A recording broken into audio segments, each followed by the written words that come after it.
지금 바로 구독 누르시고 좋아요는 기본 잊지 마세요.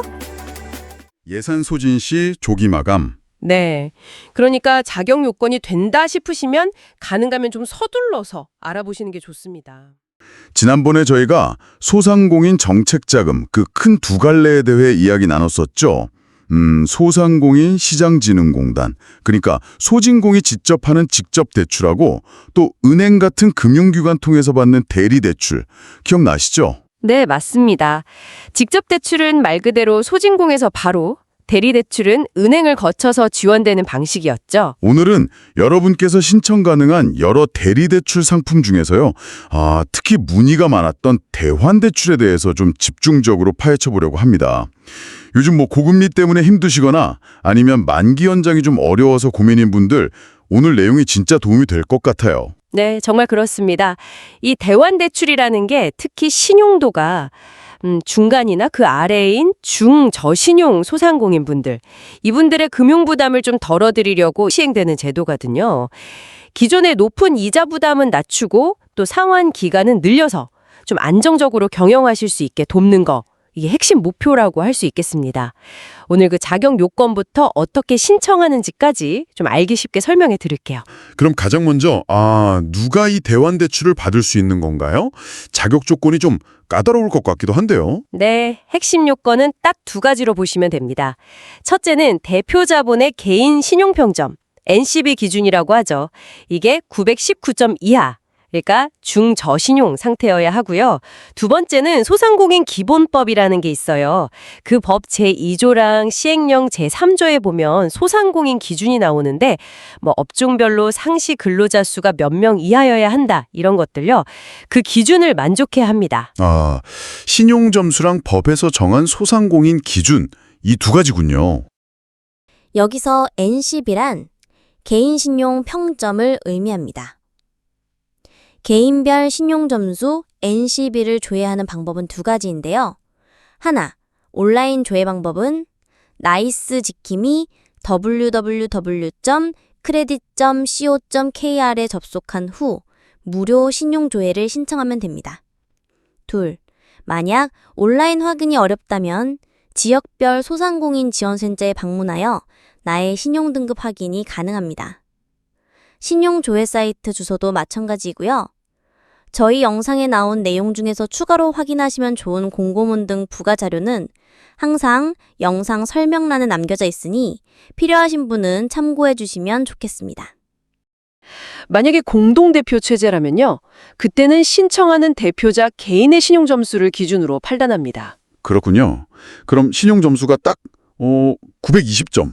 이렇게 919점을 넘으면 그냥 무조건 안 되는 건가요? 혹시 예외 같은 건 없나요? 그거 중요한 지점인데요. 예외 조항이 있습니다. 다음 세 가지 경우 중 하나에 해당하면 이 신용점수 기준, 그러니까 919점 기준을 적용받지 않습니다. 어떤 경우들이죠? 첫째는 그 소상공인 시장진흥공단, 공단이라고 하죠. 공단의 상환 연장 제도를 지원받고 3회차 이상 성실하게 상환 중인 경우입니다. 꾸준히 잘 갚고 있으면? 그렇죠. 성실 상환 이력을 보는 거고요. 둘째는 공단의 저신용 소상공인 자금이라고 24년에 있었고 25년에는 신용 취약 소상공인 자금이 있는데 이걸 지원받고 1년 뒤에 신용 점수가 NCB 기준으로 70점 이상 오른 경우예요. 와, 70점 이상이면 꽤 많이 개선된 거네요. 네, 신용 개선 노력을 인정해 주는 거죠. 그리고 마지막 셋째는 좀 특수한 경우인데요. 2025년 울산, 경북, 경남 지역 산불 피해로 지자체에서 재해 중소기업 확인증 혹은 재해 소상공인 확인증 이걸 발급받은 경우입니다. 재해 피해 입으신 분들, 네네. 네, 이런 불가항력적인 상황은 고려를 해주는 거죠. 그렇군요. 단순히 점수만 보는 게 아니라 성실성, 개선 노력, 또 재해 피해까지 고려하는군요. 이해가 됐습니다. 그럼 다음 기준인 소상공인은 어떤 기준인가요? 이게 법에서 정한 요건이라고 하니까 좀 복잡할 것 같은데요. 네, 이게 소상공인 기본법하고 그 시행령의 기준이 나와 있는데요. 핵심은 크게 두 가지를 충족해야 한다는 겁니다. 바로 상시 근로자 수하고 평균 매출액, 이 두 가지예요. 상시 근로자 수 기준, 이건 어떻게 되나요? 사업의 주된 업종에 따라 좀 다릅니다. 예를 들어 광업, 제조업, 건설업, 운수업 이쪽은 상시 근로자 수가 10명 미만이어야 하고요. 10명 미만. 네. 그리고 그 외 업종, 뭐 도소매업이나 음식점업 같은 서비스 업종들이요. 여기는 5명 미만이어야 소상공인으로 인정됩니다. 5명 미만. 알겠습니다. 근데 여기서 상시 근로자, 이거 계산하는 게 좀 헷갈릴 것 같아요. 보통 아르바이트생분들도 많이 계시잖아요. 이런 분들도 다 포함되는 건가요? 아, 그거 진짜 좋은 질문이신데요. 많이들 궁금해하세요.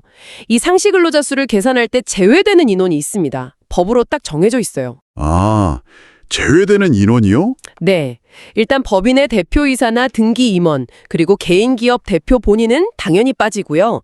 그리고 일용 근로자, 또 3개월 이내로 아주 짧게 계약한 근로자, 그리고 기업부설 연구소의 연구 전담 요원도 제외됩니다.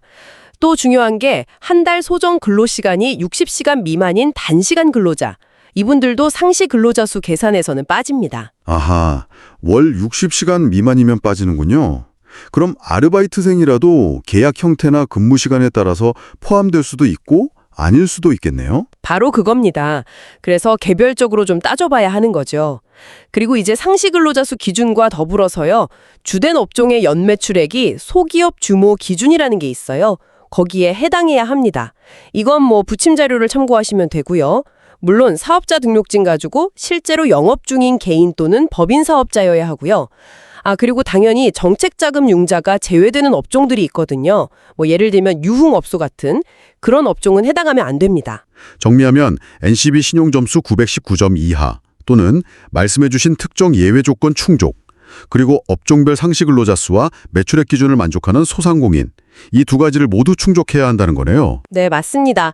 이 두 가지 기본 요건을 충족하는지 이걸 먼저 확인하시는 게 대환대출 신청의 정말 첫 단추가 될 겁니다.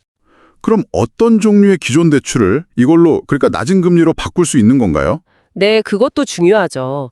대환 대상이 되는 빚은요, 기본적으로 2024년 7월 3일 이전, 이 날짜 이전에 받은 사업자 대출이어야 하고요.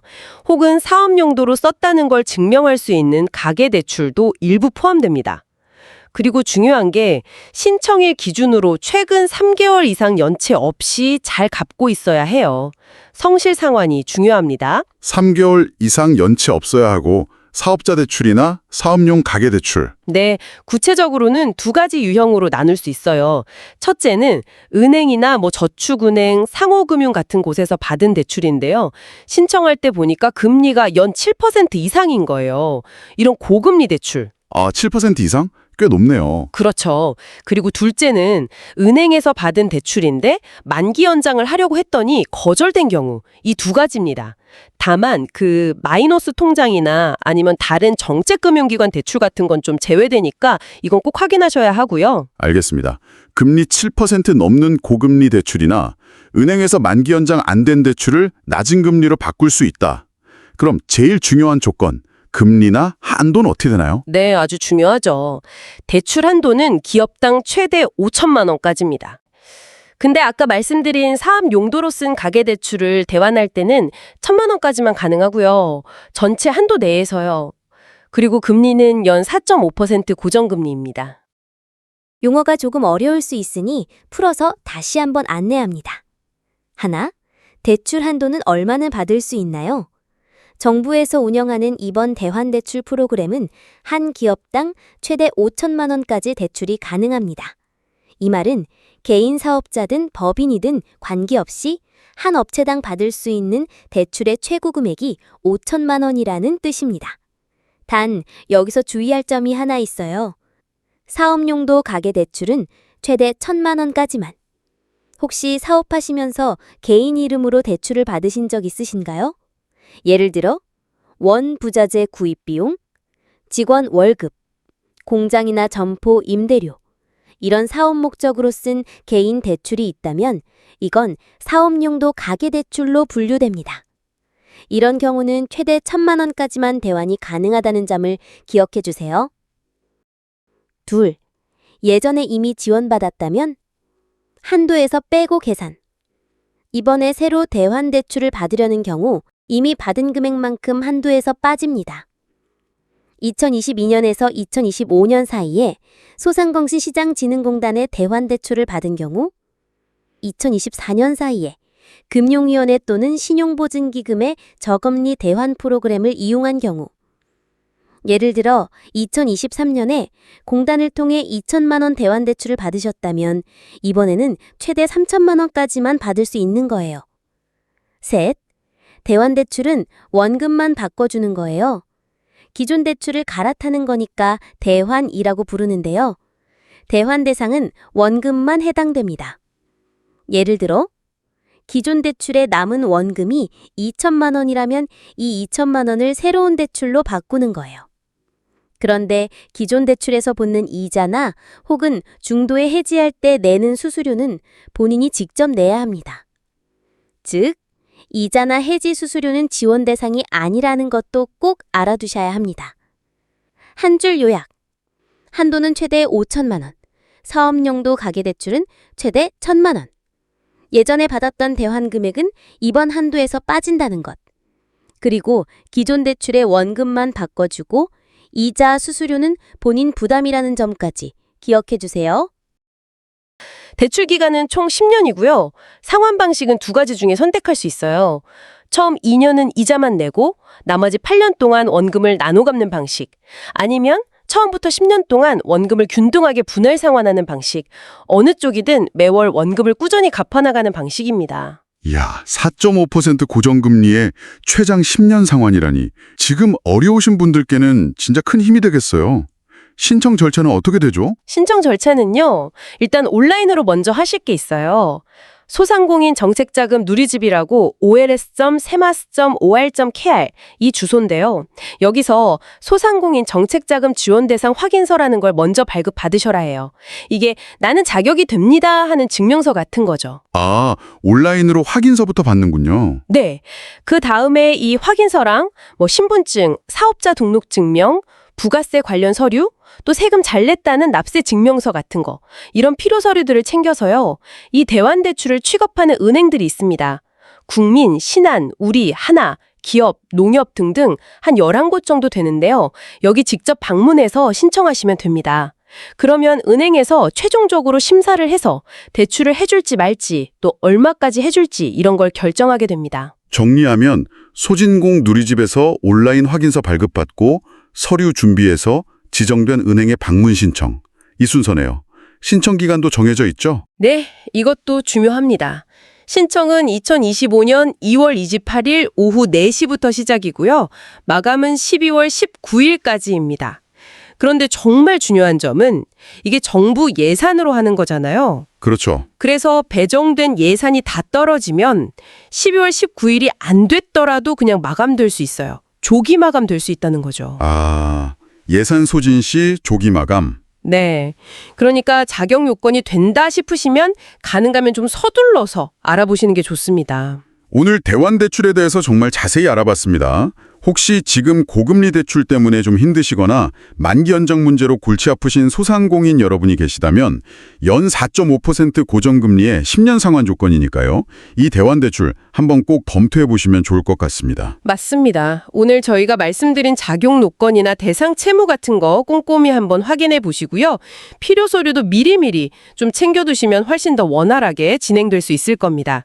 그리고 아까 말씀드린 것처럼 신청 기간이랑 예산 소진 가능성, 이거 꼭 염두에 두셔야 하고요. 네, 오늘 저희가 파헤쳐본 이 정보가 여러분의 금융 부담을 조금이라도 덜어내는 데 도움이 되었기를 바랍니다.